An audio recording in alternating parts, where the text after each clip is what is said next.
Hi guys, welcome to my channel. சொந்தங்களை இது வரைக்கும் இந்த சேனலுக்கு சப்ஸ்கிரைப் பண்ணாதவங்க சப்ஸ்கிரைப் பண்ணி விடுங்க. பக்கத்தில் உள்ள பெல் பட்டனை கிளிக் பண்ணி விடுங்க. தோடு வந்து சாப்பிடும்போது நல்ல ருசியாக இருக்கும். எண்ணெயில் போட்டு பொரிச்சு எடுக்கும்போது அவ்வளவு டேஸ்ட்டாக இருக்குங்க. ஸோ நமக்கு வந்து ஃப்ரை பண்ணுறதுக்கு என்னென்ன மசாலான்னு பார்க்கலாங்க. எவ்வளோ பெரிய சதையாக இருக்குது பார்த்தீங்களா? தோடு நல்ல பெருசாக இருக்குங்க. மிளகுத்தூள், மஞ்சள் தூள், நல்ல மிளகு தூள், பெருஞ்சீரக பொடி, சிக்கன் மசாலா பொடி, சிக்கன் 65 மசாலா, கரம் மசாலா, இஞ்சி பூண்டு பேஸ்ட்டு, 1 ஸ்பூன் ஆயில் சேர்த்துக்கோங்க. Cooking oil. தேவையான அளவு உப்பு சேர்த்துக்கோங்க. மசாலா எல்லாமே சேர்த்துட்டோங்க. நல்லா மிக்ஸ் பண்ணிக்கோங்க. மிக்ஸ் பண்ணியாச்சுங்க.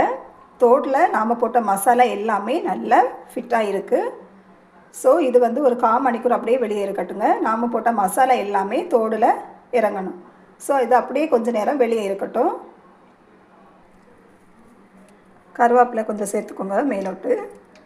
நல்ல வாசனையாகவும் இருக்குங்க. இது அப்படியே கொஞ்சம் நேரம் ஓரமாக இருக்கட்டுங்க. ஒரு 1/4 மணிக்கூராவது வெளியே அப்படியே இருக்கட்டுங்க.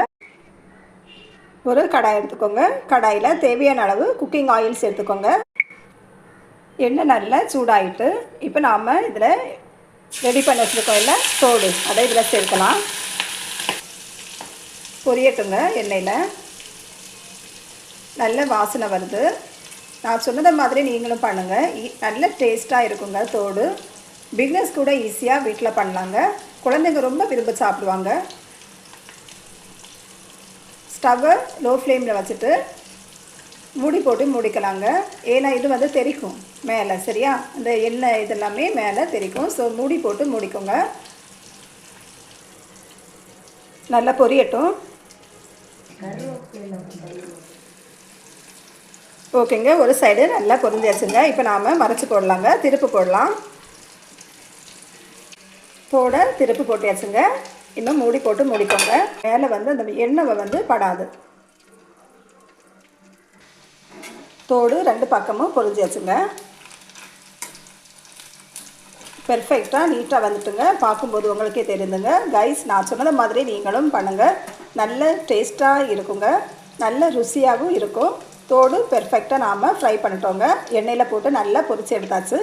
இப்போ நாம் இதை ஒரு தட்டில் மாற்றலாங்க.